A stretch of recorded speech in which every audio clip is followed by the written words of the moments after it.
Selamat hari Minggu, para pengikut setia Kapusin Alverna.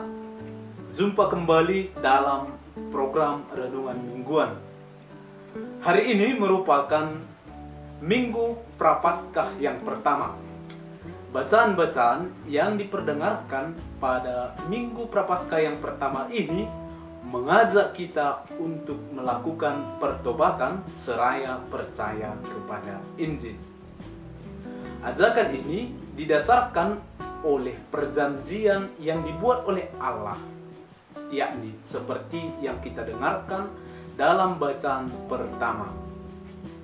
Sejak hari ini tidak ada yang hidup yang akan dilenyapkan oleh air bah lagi, dan tidak ada lagi air bah untuk memusnahkan bumi. Pertobatan dan percaya kepada Injil dapat terwujud jika ada roh dalam diri kita. Roh yang dimaksud dalam hal ini ialah roh yang memimpin Yesus ke padang gurun. Roh yang memampukan Yesus rela mati untuk segala dosa kita.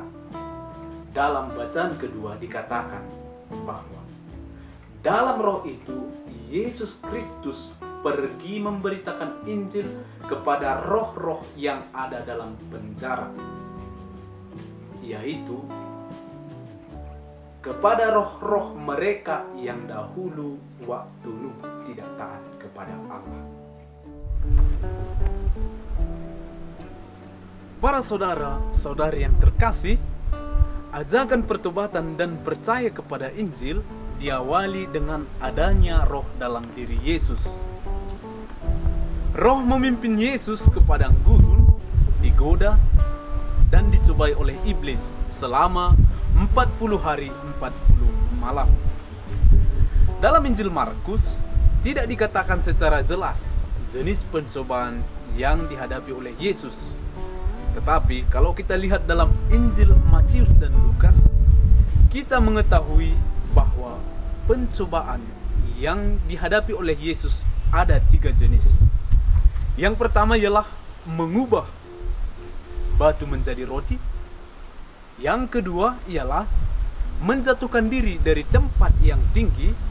Dan yang ketiga ialah pemberian harta duniawi. Ketiga godaan ini merupakan simbol yang mewakili kodrat kita sebagai manusia. Mengubah roti menjadi anggur misalnya merupakan simbol dari kemanusiaan kita yang selalu ingin melekat pada materi, pemujaan tubuh, dan kecenderungan sensual. Cobaan untuk menjatuhkan diri dari tempat yang tinggi menyimbolkan kecenderungan manusia akan godaan popularitas. Manusia ingin dipuji, ingin dikagumi, dan ingin dianggap penting. Hal ini membuat manusia menggunakan anugerah dari Allah hanya untuk kepentingan pribadi. Cobaan yang ketiga, yakni pemberian harta duniawi, merupakan simbol kemanusiaan kita yang cenderung berambisi untuk mengejar suatu kekuasaan dan kekayaan. Manusia rela melakukan apa saja untuk mendapatkan suatu kekuasaan dan kekayaan, bahkan mengingkari imannya sendiri. Markus mengatakan bahwa Yesus akhirnya berhasil menghadapi cobaan ini karena roh Allah ada dalam dirinya. Dan keberhasilan inilah yang membuat Yesus akhirnya siap untuk menjalani perutusannya di dunia ini, yakni untuk mewartakan pertobatan dan mengajak untuk percaya kepada Injil.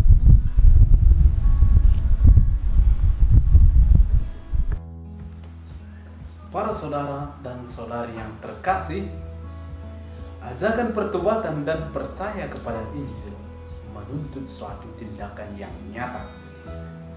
Pertobatan yang diwartakan oleh Yesus Kristus tidak hanya sebatas mengubah hal-hal yang negatif ke hal yang positif, tetapi juga keharusan untuk melakukan sesuatu hal yang baik dan benar.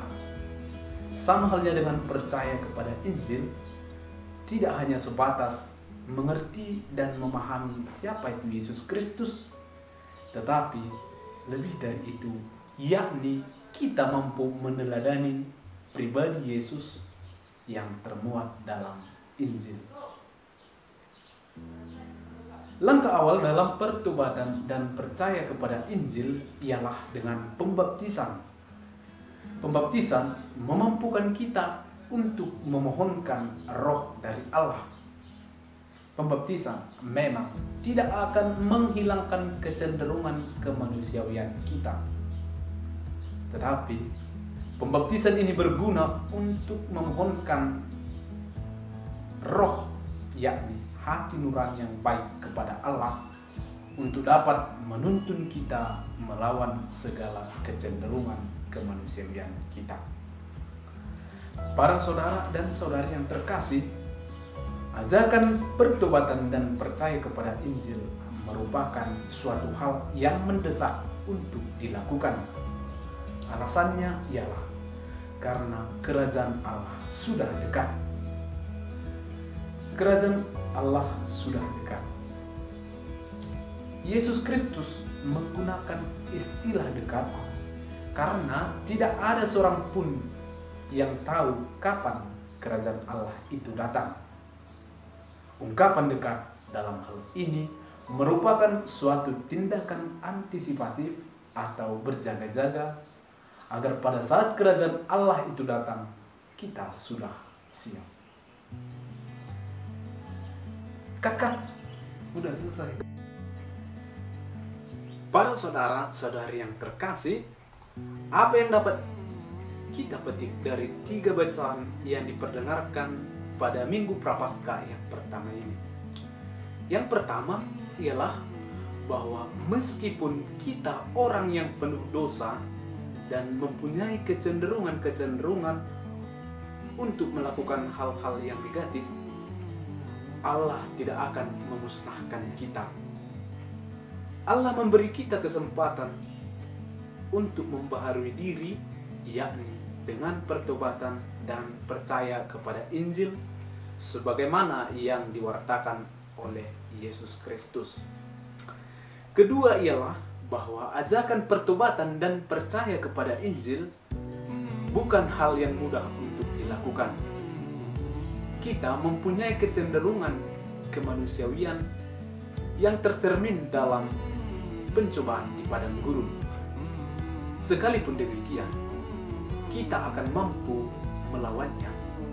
Kita akan mampu melakukan pertobatan dan percaya kepada Injil karena Yesus Kristus sendiri telah mengajarkan kepada kita, yakni dengan mengalahkan semua pencobaan yang dilakukan oleh iblis terhadap Yesus. Yesus Kristus adalah jaminan bagi kita untuk pertobatan dan percaya kepada Injil. Ketiga ialah bahwa langkah awal dari pertobatan dan percaya kepada Injil ialah dengan pembaptisan. Sekalipun pembaptisan tidak menghilangkan kodrat kemanusiaan kita, tetapi pembaptisan membuat kita mampu untuk meminta roh, yakni hati nurani yang baik kepada Allah. Yang keempat ialah bahwa ajakan pertobatan dan percaya kepada Injil harus dilakukan dengan segera dan mendesak karena kerajaan Allah sudah dekat. Selamat memasuki pekan Prapaskah yang pertama. Mari melakukan pertobatan dan percaya kepada Injil. Pace Bibini.